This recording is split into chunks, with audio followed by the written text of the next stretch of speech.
Lectura del Santo Evangelio según San Lucas. Gloria a ti, Señor. Una vez que Jesús estaba orando en cierto lugar, cuando terminó, uno de sus discípulos le dijo: Señor, enséñanos a orar como Juan enseñó a sus discípulos. Él les dijo: cuando oréis, decid: Padre, santificado sea tu nombre, venga tu reino.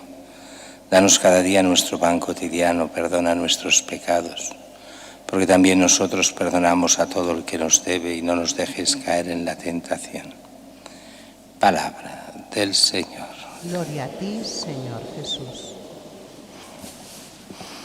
La primera lectura nos da en esta carta a los Gálatas un poco primero la historia de San Pablo, lo que él hace, qué es lo que hizo después de la conversión, los encuentros que tiene con los apóstoles, cómo está en plena comunión con los apóstoles.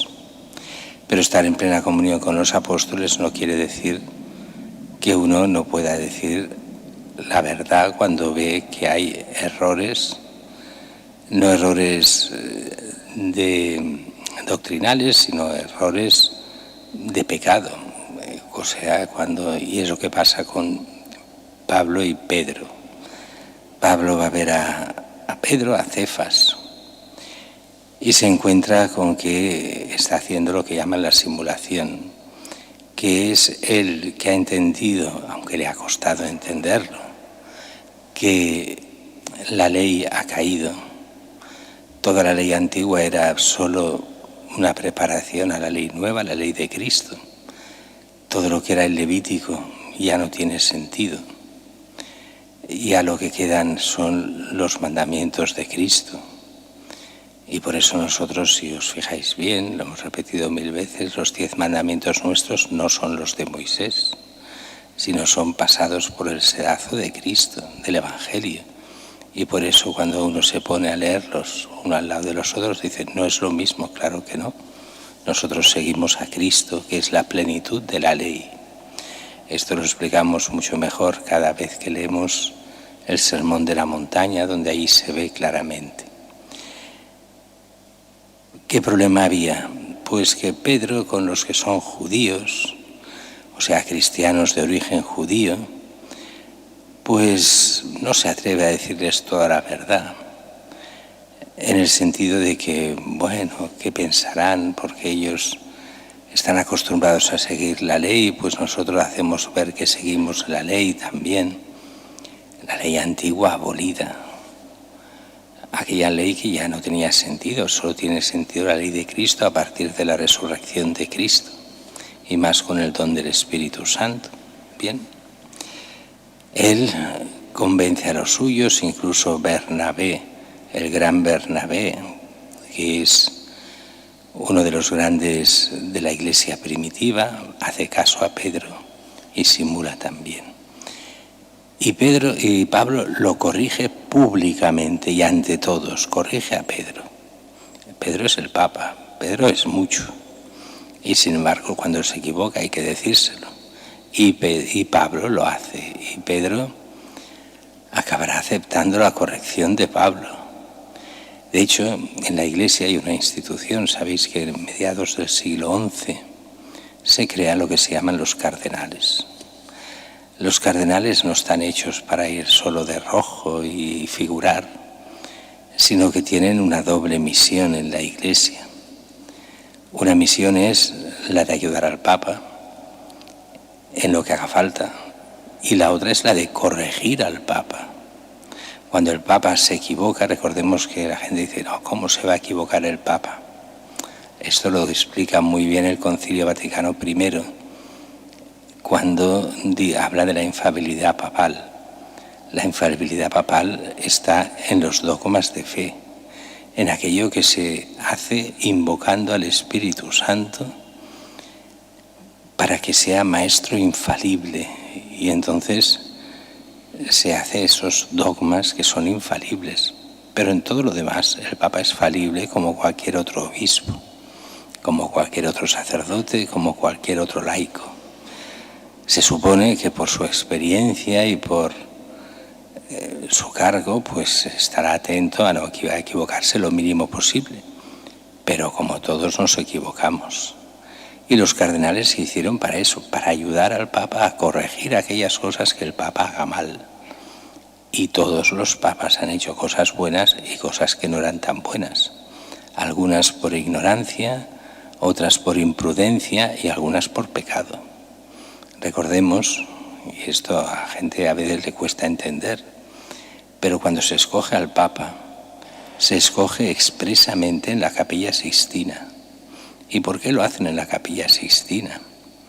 Pues porque allí está el gran mural de Miguel Ángel con el juicio final. Y Miguel Ángel pone a varios papas en el infierno para decir, hey, que porque seas papa, porque seas cardenal, porque seas obispo, porque seas cura, no te salvas.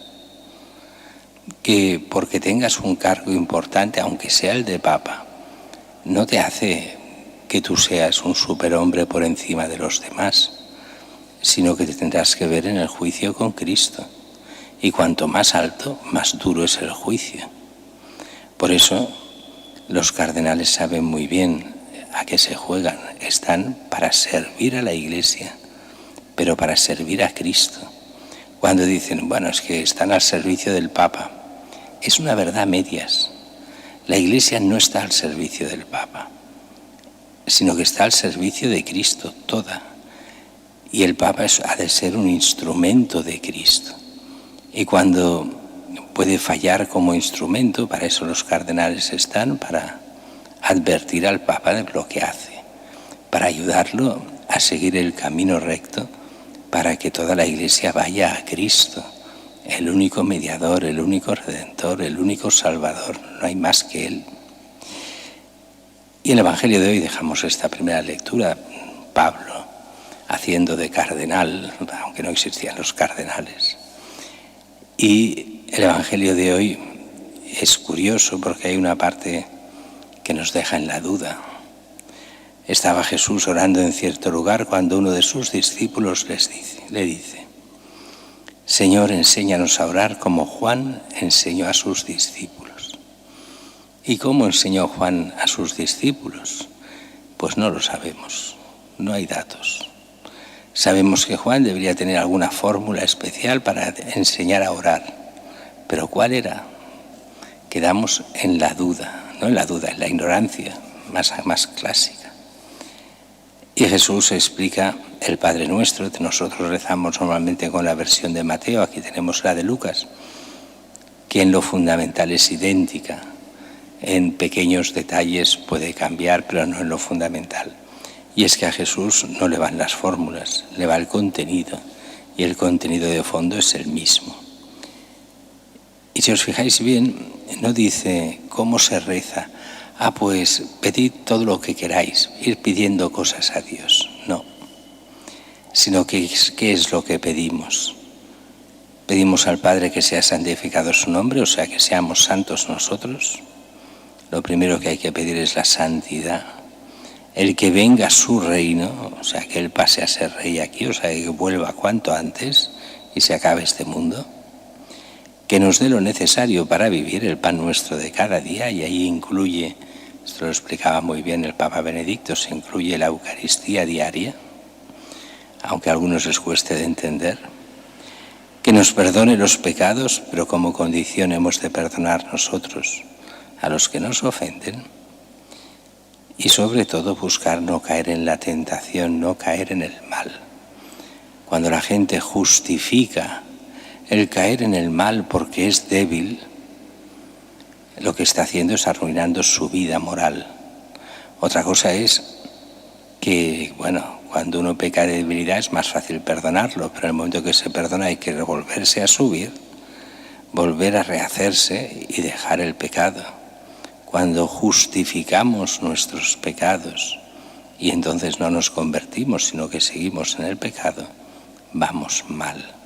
Esa es la oración que Dios quiere. La oración para ser cristianos, para ser de Cristo, para vivir en gracia, para cambiar el mundo, para que el mundo sea de Cristo. Y de esta forma entre la salvación y podamos llegar a lo que Cristo quiere, que es nuestra perfección en parte aquí y del todo en el cielo.